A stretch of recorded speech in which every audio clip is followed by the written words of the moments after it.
Right, then coming up next, Chrissy Watts is back. One thing's for certain. She's on the sofa. There's gonna be fireworks. Just doesn't stop looking so glamorous. The hair. To tell us all about it, superstar Tracy-Ann Oberman, alongside our queen of soaps, Sharon's there too. Hi there, welcome back. Now then, it's a big week for EastEnders fans because an Albert Square icon has returned after almost 2 decades. I haven't seen you, Andy, before. All these years you've been lying to me. You just forgot to mention that you had 3 kids. I'm Chrissy. Chrissy's my wife. Your father has been sleeping with Kate Mitchell. And you're a liar! If you ever betray me again, Den, I'll kill you. You went round to see the woman who's carrying Den's child. Chrissy took me to have an abortion yesterday. I want him to hurt so that it never, ever stops. I hope you're in the mood for the worst night of your life. You'll never get me out of that thing. I didn't kill him, did I, Chrissy? I will destroy you! The last person who saw your dad was Sam Mitchell. I said tell Den!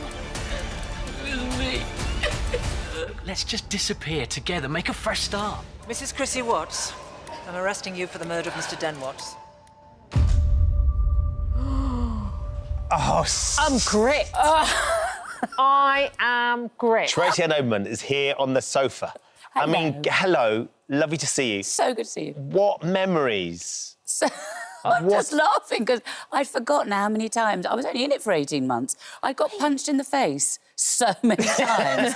Punched into a grave, punched into a glass cabinet. Yeah, I'm thinking, wow. That was Punched good, into the grave by wasn't it? Barbara Windsor. By Barbara Windsor. I mean, that's an accolade. And then That's- sort of fell back onto Den's sort of grave with just a little bit of bra showing. It was super count. It was I have to say, though, you look very well on it. Oh. In that close-up to this close-up, there's no difference. You look incredible. I mean, I have to say, the glam... Have you seen these episodes? The glam in prison is incredible. I said that this morning. I mean, you know, even though she's been inside for 19 years. I mean, that's quite a stretch. Well, she's clearly got a manicurist, a hairdresser and an entire sort of makeup guy. But actually, knowing Chrissy, Yes. she She probably would. did. I always sort of, like, modelled her on... sort of the sort of people that go into prison that are quite, you know, that cosy up to the governor. So I imagine that she was let out on release twice a week and Just went to out get for her hair done. lunches. Yeah, She had was a with custard cream and a She cup of worked tea in probably and, the Ivy or somewhere. You know, she's having a lovely time. Yes, I like where she's...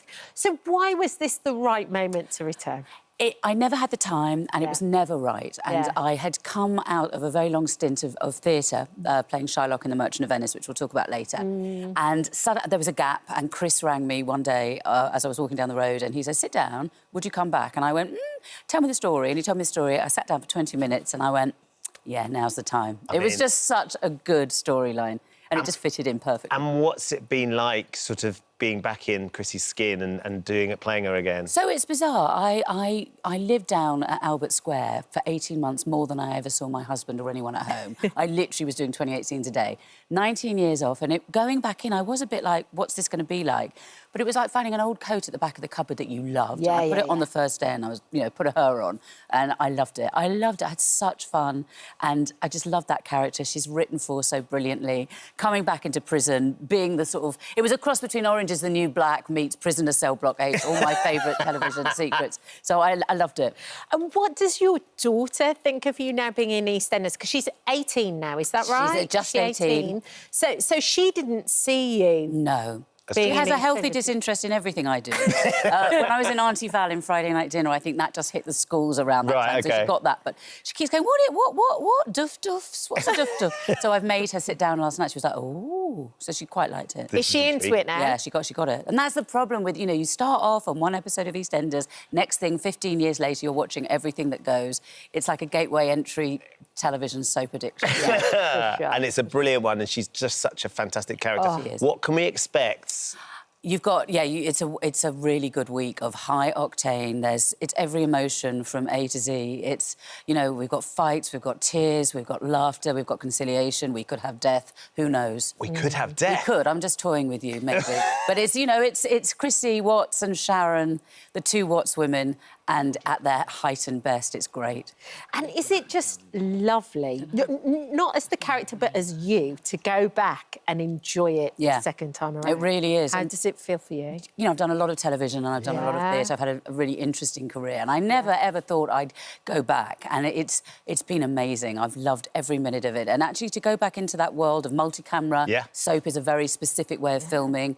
EastEnders is very quick, so you're doing a lot of scenes in a day. And I've loved every minute. And I've loved the audience's reaction to her, because I love playing her. And people just loved her, and it makes me very happy. Always have. Yeah. But it doesn't stop you doing the other stuff. You mentioned The Merchant of Venice and should be playing Shylock. Yeah, first female Shylock. You know, I based that Shylock on my great-grandmother, immigrant into the East End of London. It was very important for me to reclaim that play.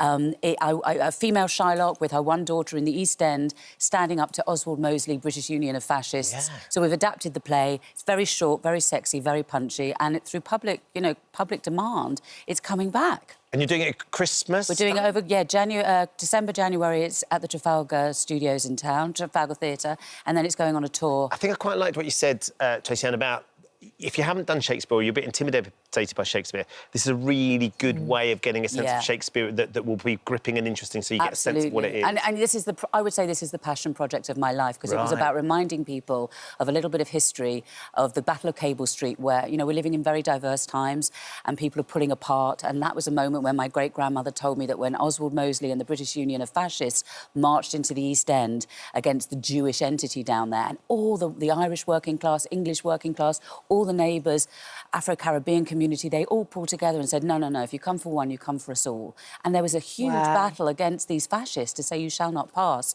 So to get Shakespeare, this female kind of Shylock, reclaim her, and to set it against that background, it's been a really potent, popular mix of, you know, it's a sexy bit of theatre, and people have loved it. And you're also doing White Rabbit, Red Rabbit, which, by the way, I read it and I was like, what? You're doing what? You never see the script. You don't...